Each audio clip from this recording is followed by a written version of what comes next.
দুনিয়ার প্রতিটা মানুষ সুখী হতে চায়, তবে এক একজনের সুখী হওয়ার পদ্ধতি এক এক রকম। কেউ সেই সুখের দেখা পায়, কেউ পায় না। অনেকে মনে করেন মনের মানুষকে বিয়ে করতে পারলেই তিনি সুখী হবেন। এমন অনেক মানুষ রয়েছে যারা বাবা মায়ের অবাধ্য হয় তাদেরকে কষ্ট দিয়ে নিজে কত দুঃখ কষ্ট সহ্য করে প্রেমিক বা প্রেমিকাকে বিয়ে করেছে, কিন্তু বিয়ে করার পর তাদের মনে হয়েছে জীবনের সবচাইতে বড় ভুল কাজটা তারা করে ফেলেছে, যা শোধরানোর মতো কোনো সুযোগ নেই। অনেকে স্বপ্নের চাকরি, অর্থ সম্পদ, বাড়ি গাড়ি, সুন্দরী নারী খুঁজে বেড়ান। যখন সেটাকে পেয়ে যায়, অন্ধকারে সম্পদ মনে করে সাপ হাতে তুলে নেওয়ার মতো মনে হয়। এভাবেই হয়তোবা আল্লাহ নাফরমান মানুষদেরকে দুনিয়াবি সামান্য আযাব ভোগ করান। যাই হোক, জীবনে সুখী হওয়ার সবচেয়ে সহজ উপায় হচ্ছে সর্বদা আল্লাহকে স্মরণ করা এবং সুখে দুঃখে একমাত্র আল্লাহর উপর ভরসা করা। আপনি আল্লাহকে স্মরণ করলে আল্লাহ আপনাকে স্মরণ করবেন, আপনার দুশ্চিন্তা এবং পেরেশানি দূর করে দিবেন বলে আল্লাহ এবং তার রাসূল সাল্লাল্লাহু আলাইহি ওয়াসাল্লাম আমাদেরকে নিশ্চয়তা দিয়েছেন। আল্লাহ তাআলা পবিত্র কোরআন শরীফে বলেছেন, আল্লাযীনা আমানু ওয়া তাতমাইন্নু কুলুবুহুম বিযিকরিল্লাহ আলা বিযিকরিল্লাহি তাতমাইন্নুল কুলুব। যারা বিশ্বাস স্থাপন করে এবং তাদের অন্তর আল্লাহর জিকির দ্বারা শান্তি লাভ করে, জেনে রাখো আল্লাহর জিকির দ্বারাই অন্তরসমূহ শান্তি পায়। হযরত আব্দুল্লাহ ইবনে মাসউদ রাদিয়াল্লাহু তাআলা আনহু বর্ণনা করেছেন, একদিন আমি রাসূল সাল্লাল্লাহু আলাইহি ওয়াসাল্লামের পিছনে ছিলাম। তখন তিনি আমাকে বললেন, হে তরুণ ছেলে, আমি তোমাকে কয়েকটি কথা শিখিয়ে দিব। তুমি আল্লাহকে সংরক্ষণ করবে তো তিনি তোমাকে সংরক্ষণ করবেন। তুমি আল্লাহকে স্মরণ করলে তাকে তোমার সামনেই পাবে। যখন তুমি কিছু সাহায্য চাবে শুধুমাত্র আল্লাহর কাছেই চাইবে। যখন তুমি সাহায্য চাবেই তখন তুমি আল্লাহর কাছেই সাহায্য চাবে। জেনে রাখো, সমস্ত মানুষ যদি তোমার কোনো উপকার করতে চায়, তবে আল্লাহ তোমার জন্য যা নির্দিষ্ট করে দিয়েছেন তা ব্যতীত আর কোনো উপকার করতে পারবে না। আর যদি সমস্ত মানুষ তোমার কোনো অনিষ্ট করতে চায়, আল্লাহ তোমার জন্য যা নির্দিষ্ট করে দিয়েছেন তা ব্যতীত আর কোনো অনিষ্ট করতে পারবে না তোমার। তিরমিজি ছাড়া অন্য বর্ণনায় হাদিসটি এইভাবে বর্ণিত হয়েছে, তুমি আল্লাহকে স্মরণ করো, তাহলে তুমি তাকে তোমার সম্মুখে পাবে। তুমি সচ্ছল অবস্থায় আল্লাহকে স্মরণ করবে তো তিনি তোমাকে কঠিন অবস্থায় স্মরণ করবেন।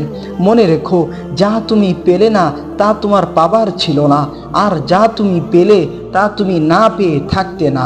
আরও জেনে রাখো, ধৈর্য ধারণের ফলে সাহায্য লাভ করা যায়। কষ্টের পর স্বাচ্ছন্দ্য আসে, কঠিন অবস্থার পর সচ্ছলতা আসে। ছেলে মেয়েরা পাপ কাজ বেশি করে, বেনামাজি, বেপরদা, জিনা, ব্যভিচার, অশ্লীলতা, নাটক, সিনেমা, গান বাজনা, চরিত্রহীনতার টিভি দেখা, গল্পের বই পড়া, মদ, জুয়া ইত্যাদি ফাসিকি কাজগুলো কারা বেশি করে বলার প্রয়োজন পড়ে না। এর ফলে দেখবেন ক্যাম্পাসগুলোতে খুন, খারাপি, দর্শন, নারী নির্যাতন, প্রেমে সেকা খেয়ে আত্মহত্যা, এমন কাজ দিয়ে সেখানকার দুনিয়াটাকেই যেন তারা জাহান্নাম বানিয়ে ফেলছে। আল্লাহ আমাদের গুনাহগুলো মাফ করে দিন ও আমাদেরকে পাপাচার ও ফিতনা থেকে দূরে রাখুন। ধৈর্য ধারণ করুন এবং আল্লাহর উপর ভরসা রাখুন। মনে রাখবেন, কোনো মানুষের বিপদ চিরস্থায়ী হয় না। আল্লাহ তাআলা তার মুমিন বান্দাদেরকে ভালোবাসেন, সেই জন্য দুনিয়াবি জীবনে সামান্য দুঃখ দিয়ে তার বান্দাদেরকে তিনি পরীক্ষা করেন, যাতে করে তার বান্দারা দুনিয়ার ভোগ বিলাসে ডুবে থেকে পরকালকে ভুলে না যায়। সেজন্য ভালো বা মন্দ যা কিছু আমাদের উপরে আসে তা সবই আল্লাহর পক্ষ থেকে আসে বলে দৃঢ় বিশ্বাস রাখুন এবং আল্লাহর নির্ধারিত ভাগ্যের উপর সন্তুষ্ট থাকুন। আমার ভাগ্য খারাপ এই কথা বলে কখনো হাই হুতাশ করবেন না। কিয়ামতের দিন মহান আল্লাহ পাক যাকে ক্ষমা করে জান্নাতে দিবেন তার ভাগ্য ভালো হবে, আর আল্লাহ যার উপর রাগান্বিত থাকবেন, যাকে জাহান্নামে প্রবেশ করাবেন সেই হচ্ছে প্রকৃত হতভাগা। আমরা কেউ জানি না কার ভাগ্যে কি আছে।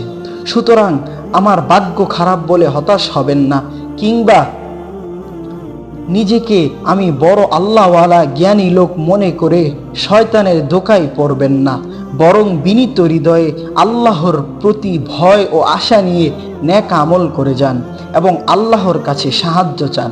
নিজের পরিবারের লোকদের সাথে ভালো ব্যবহার করুন, তাদের খারাপ আচরণগুলো উপেক্ষা করুন। কোনো মানুষই পারফেক্ট নয়, সুতরাং মানুষের দুই একটা ভুল বা অন্যায়ের কারণে তাকে ঘৃণা করা শুরু করবেন না। আলেম ওলামা, সৎ ও জ্ঞানী ব্যক্তিদের সাহচর্য গ্রহণ করুন। যারা সৎ ব্যক্তিদের সংস্পর্শ থেকে বঞ্চিত, তারা আলেমদের লেখা বই পড়া কিংবা তাদের অডিও ওয়াজ শোনার মাধ্যমে তাদের প্রচারিত জ্ঞান থেকে উপকৃত হতে পারেন। চিন্তা করে দেখুন, সিরিয়াতে সেই মায়ের কথা যে তার 3 সন্তান হারিয়েছে, বার্মাতে সেই বোনের কথা যার 5 বছরের মেয়ে তার মাকে দর্শন করতে বাধা দিয়েছিল বলে তাকে কেটে ফেলা হয়েছে, অথবা সৌদি আরবে সেই ভাইয়ের কথা যে গাড়ি দুর্ঘটনায় এক মুহূর্তেই তার স্ত্রী ও 3 সন্তানকে হারিয়েছে। সে তুলনায় আল্লাহ আমাদেরকে কত নিরাপদ ও শান্তিতে রেখেছেন, আলহামদুলিল্লাহ। বিপদগ্রস্ত ও অসহায় মুসলিম ভাই বোনদের জন্য দোয়া করুন।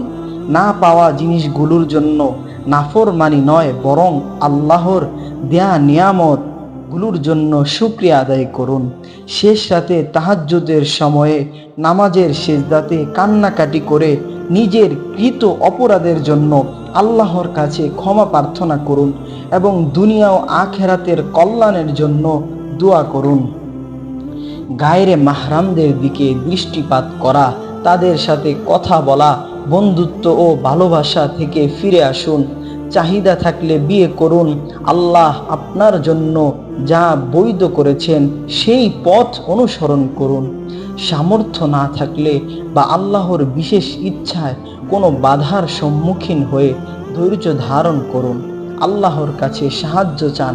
মনে রাখবেন, পুরুষের জন্য এই দুনিয়াতে সবচাইতে মূল্যবান সম্পদ হচ্ছে একজন নেককার স্ত্রী। আবার সেই নারী জাতির ফিতনা পুরুষের জন্য সবচাইতে বড় ক্ষতির কারণ হতে পারে। সময় ও সুযোগকে কাজে লাগান। মনোভুলানো আকর্ষণীয় ফিতনার দ্বারা নিজেকে ক্ষতিগ্রস্ত করা থেকে বাঁচার চেষ্টা করুন। দিনের ব্যাপারে কারো সাথে তর্ক কিংবা ঝগড়া করবেন না। আপনি সঠিক কথা বলুন, যার মাঝে কল্যাণ আছে, আল্লাহ তাকে হেদায়েত করবেন। যেই ব্যক্তি হিংসা, জিদ, মূর্খতার কারণে সত্যকে প্রত্যাখ্যান করে, তার সাথে তর্ক করে নিজের আত্মার প্রতি জুলুম করবেন না। যারা ফিতনা ও পাপাচারের কথা বলে, তাদের কথার দিকে লক্ষ্য করবেন না, তাদেরকে উপদেশ দিন। উপদেশ গ্রহণ না করলে উত্তমভাবে তাদেরকে বর্জন করুন। কোরআনের সাথে আপনার সম্পর্ক আরো সুন্দর, মজবুত ও প্রাণবন্ত করুন। আর সেটা হচ্ছে কোরআন পড়া, শোনা, বুঝা ও তার উপর আমল করার মাধ্যমে। আল্লাহর জিকির দ্বারা মানুষের অন্তরসমূহ শান্তি পায়। লোকদের কাছ থেকে আশা করবেন না যে অমুক আমার এই কাজটা করে দিবে, অমুক আমার এই উপকার করবে, অমুক আমার সাথে ভালো আচরণ করবে ইত্যাদি। মানুষের কাছ থেকে এমন আশা করবেন না। উল্লেখ্য, জায়েজ কাজে নারীরা তাদের বরের কাছে, সন্তানেরা তাদের পিতামাতার কাছে কিছু চাওয়া বা আবদার করা দোষণীয় নয়, কারণ তাদের কাছে চাওয়ার অধিকার মহান আল্লাহর পক্ষ থেকে অনুমোদিত এবং নির্ধারিত। আল্লাহ কিংবা দ্বীনের কাজের ব্যাপারে লোকদের কথা শুনবেন না। অধিকাংশ মানুষ প্রবৃত্তি অনুযায়ী পরিচালিত হয়, সুতরাং তারা আপনাকে সৎ উপদেশ দিবে না, বরং আপনার ভালো কাজে বাধা সৃষ্টি করবে। ভালো কাজে মানুষের সমালোচনাকে ভয় করবেন না।